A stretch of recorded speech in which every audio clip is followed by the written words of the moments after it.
Every story has to start somewhere. It doesn't matter how you start, it just matters that you start. So let me take you back to the beginning and show you how Fat and Weird started, and then we're gonna take you on our journey with us to 10,000 stores by 2028.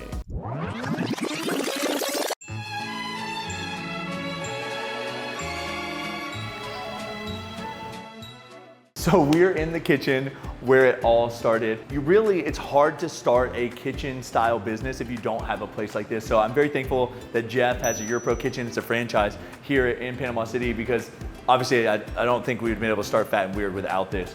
I never thought he'd really do that. This is actually not the first mixer we started with, but this is the 60 quart Hobart. I think the first mixer, oh, there it is. Here's the first mixer that ever mixed a batch of Fat and Weird dough. I should probably try to buy this from him for nostalgia purposes. But if you notice, this is the same size as the pink mixer that we have at Fat and Weird. So I'll show that to you just so you can see it. But the pink mixer at Fat and Weird is the same size as this. And this is what used to start out making all of our dough.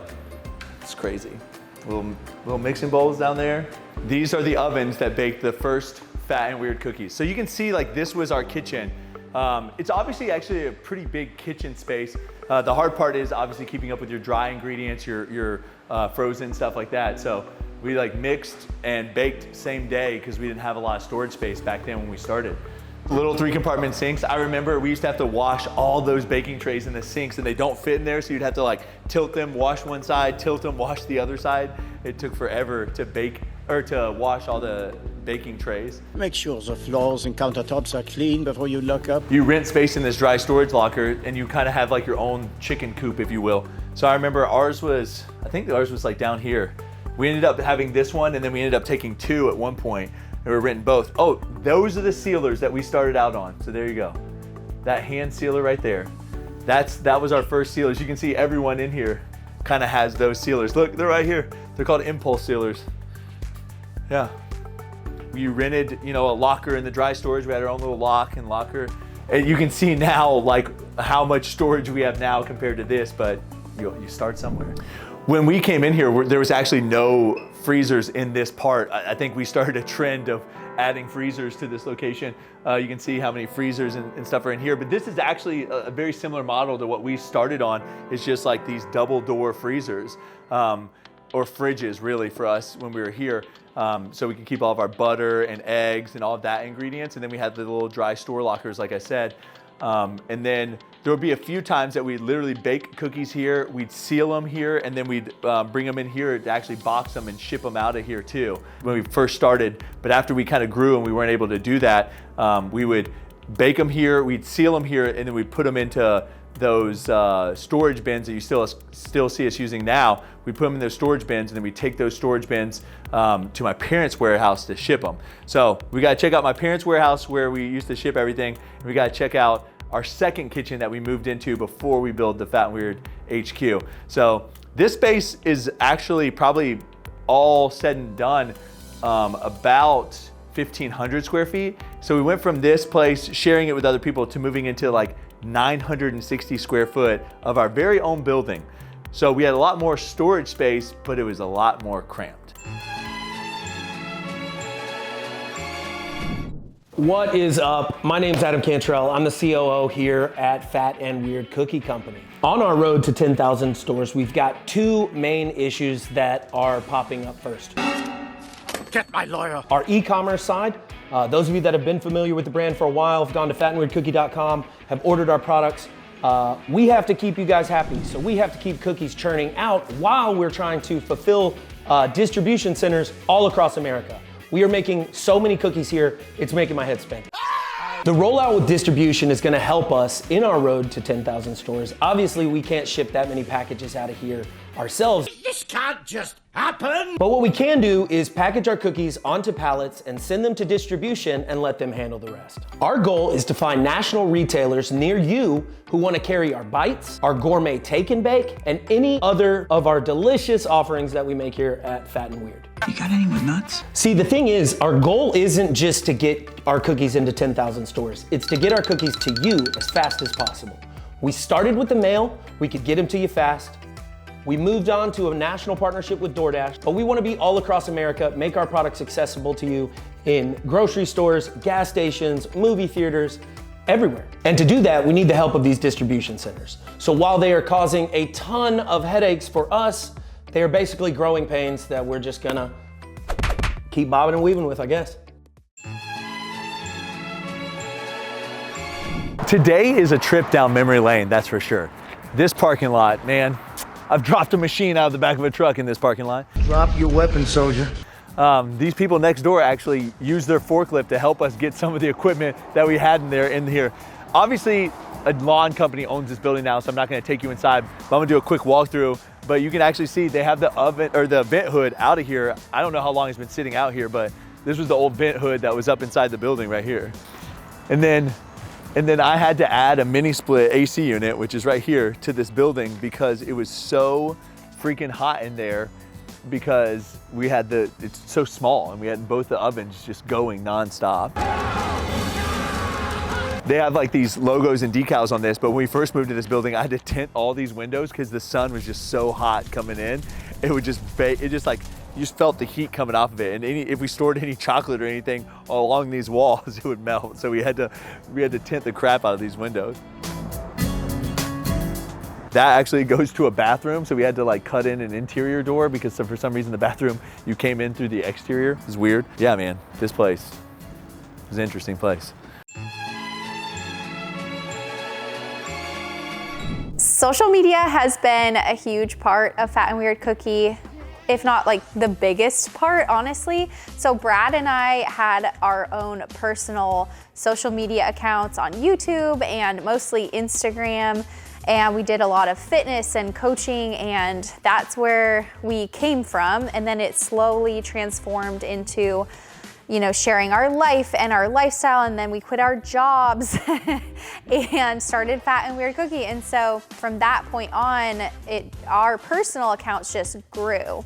And as our personal accounts grew, that means that Fat and Weird also grew. That is primarily how we got a lot of our customer base, truthfully, is just posting on Instagram and sharing on our own personal accounts and just trying to help grow Fat and Weird that way.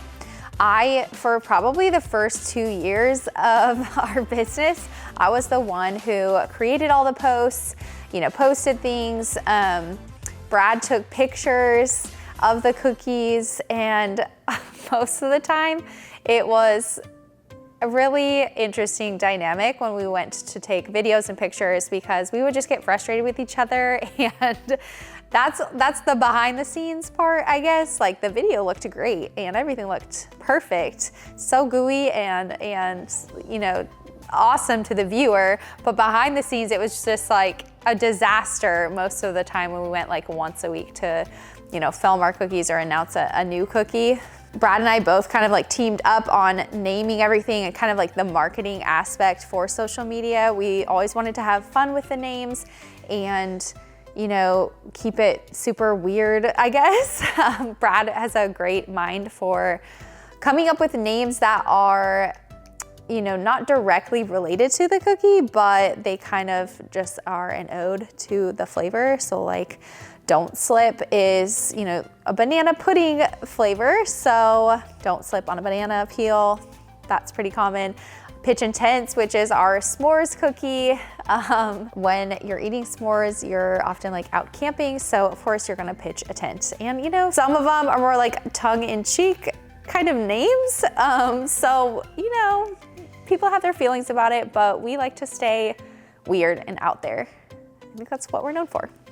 I think the reason why social media helped Fat and Weird grow so much is we had so much experience with it already. So like my personal account, I know my audience, I know consumers, you know, not that I like try to sell a lot on my own personal account, but you just start to understand what people want to see and what people are going to go after or buy. And so that really helped us out with Fat and Weird, appealing to people, you know, what kind of videos are gonna do well, what kind of pictures, names, flavor combinations, and also just getting people engaged in your community and in the social media aspect. I also think it helped a lot to have like we sold out, you know, every single Sunday in seconds, and it made people mad. So we got a lot of like negative attention and positive attention, which can be good, I would say sometimes, you know, just a little bit of balance. So like I said, for the first 2 years of the business, I was the social media person, and then we hired one person to kind of take over that role, and she did videos and pictures and graphics and everything, which was wonderful. And now we have a whole content team. So over the years, that's what it's grown into be. You know, as you grow, especially me, myself, like I can't keep up with what needs to be done just alone. And I think that's what Brad and I have grown to learn, especially for the marketing and social media aspect. You need people to help you. You need an entire team of, you know, photographer, videographers, just strategists and marketing people. So, you know, we went from little me doing social media to now an entire team, which has just been really great to see the growth. Social media 100% was a huge part of Fat and Weird and how we got to be where we are today. You know, social media was my lane, but there are so many other lanes that, you know, Brad took up and now our entire team takes up. And having that team is really what has brought us here to where we are today in growing, you know, to 10,000 stores.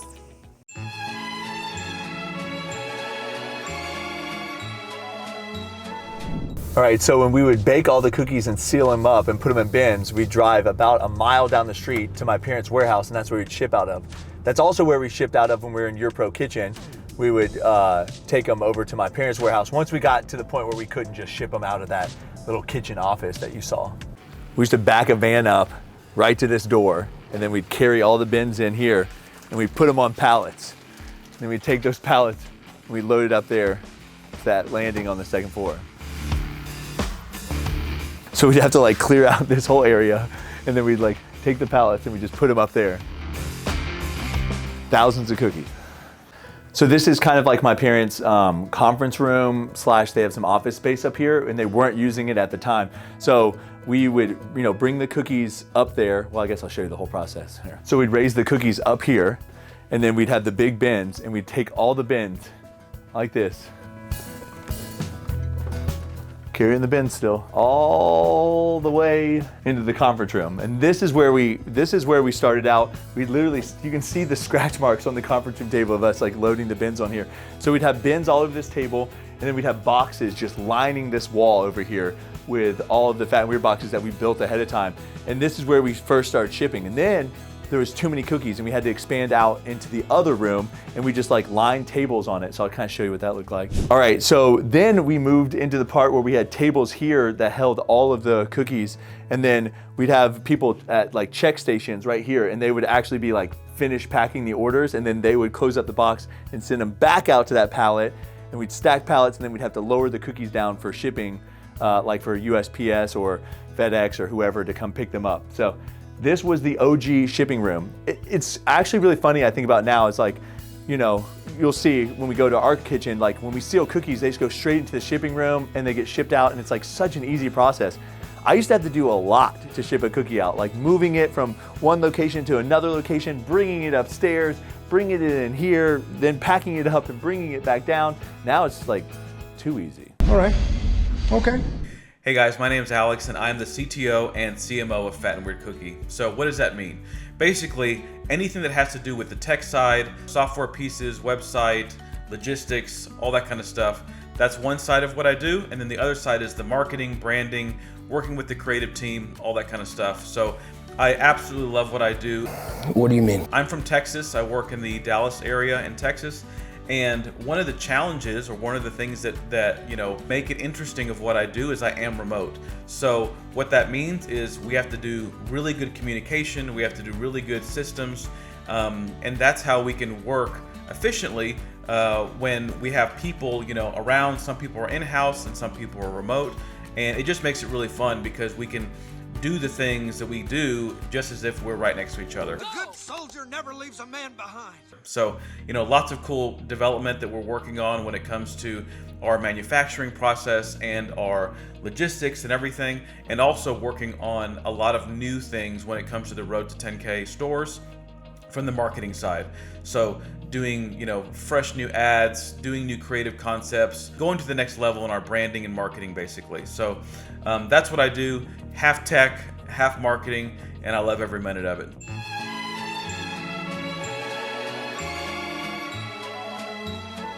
All right, we're actually gonna get first-hand opinion of someone who has baked at all 3 kitchens that we've been in. He baked at the smallest kitchen we were in, that rental kitchen. He moved and then he baked at a very tiny kitchen, but it was our own kitchen, and now he's here getting to talk about using the double rack oven. So here we go. We're talking about baking at this kitchen as opposed to the other 2 kitchens. So your Pro Kitchen was the first one that you baked at with their ovens. Correct. To be honest, now it's crazy how fast-paced it is. The days fly by, even though you're probably quadrupling, if not more, of the orders. So when we were baking out of the small kitchen over there on 389, we were using those double rack ovens over there, okay? You had to set a timer, flip them halfway through, so talk about it. It's a completely different ball game. I think we were pushing, I don't even know number-wise, 4,000 or 5,000 at most in a week. Yeah. And now we're doing what? What can we say? Yeah, we do about 80,000 cookies a week out of here, so.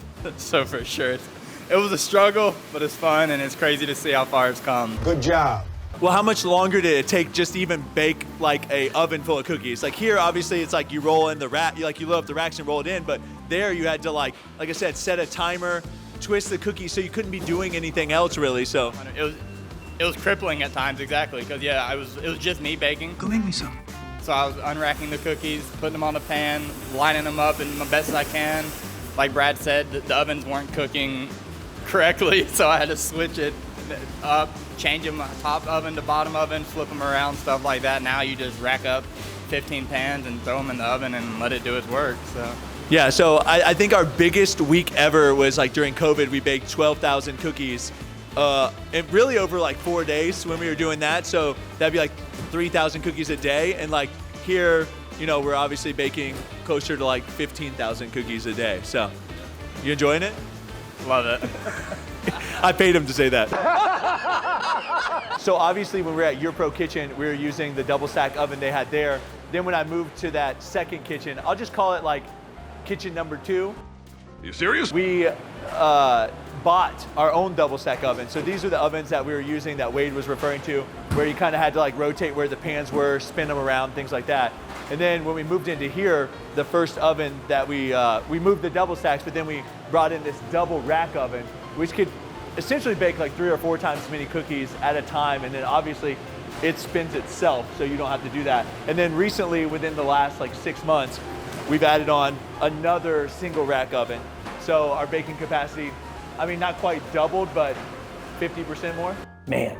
You know, obviously a benefit of starting in a Your Pro Kitchen type situation is they already had mixers. So they had mixers and ovens and everything there for us. So it's a lot easier to start a company without that investment, because kitchen equipment is expensive. These Hobart mixers are $40,000 each, brand new. Yeah. So these are our bad boys we got right here. We got the pink one and the blue one that we got when we moved to kitchen number 2 from Your Pro Kitchen. And then we added on the purple one right when we moved into here. And since then we've added on a 4th Hobart mixer. So we started with, I think, a 60 quart in Your Pro Kitchen, moved to these 140 quarts, and now we have 4 of them. Perfect. You know, another thing is whenever we were operating at Your Pro Kitchen and when we were operating in kitchen number 2 is that everything was hand rolled out, hand stuffed. And as you scale a business, like, you just can't continue to do those kind of things. So this is actually our second rendition. The first renditions are out in the warehouse, but these are essentially our cookie making machines. We are able to put the dough in one side and then the core in the other side, and then we can co-extrude the cookies.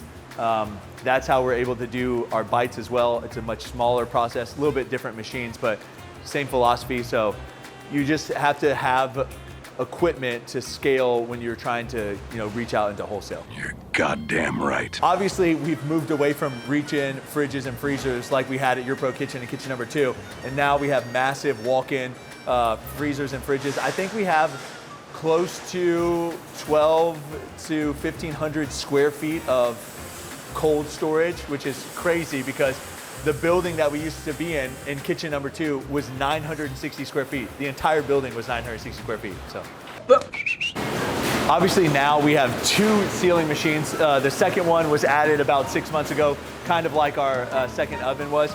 But these machines, we usually operate them around like 60 cookies per minute that we can seal, but they'll go up to like 120 a minute, which is much faster than hand sealing. When we first started, I think you could do about 4 cookies a minute. And then we got a band sealer, and you could probably do like 8 to 10 cookies a minute. So this is astronomically faster. No, this is the band sealer that we can do like 8 to 10 cookies per minute on. The OG one is literally like this press and seal. Let's see if we can find some video of it, but you put the cookie in and you just like press down and it kind of does a little seal. This is actually a much thicker seal and it's much better. Also shipping. When we first started shipping with Fat and Weird, we shipped 1 day per week and we had everyone come in and ship all the cookies. And then when we moved into this building, we went to like full-time shipping, but it was usually just one person. Now, as we've gone through wholesale, you can see much more people, much more cookies just going out the door. We never thought that we would outgrow our small spaces, and we definitely never thought that we would outgrow this huge space, but we're starting to. And on the road to 10,000 stores, it just might happen. Who knows? Follow us along our journey to 10,000 stores. Remember to subscribe to our channel, like this video, and comment below. Let's do this thing!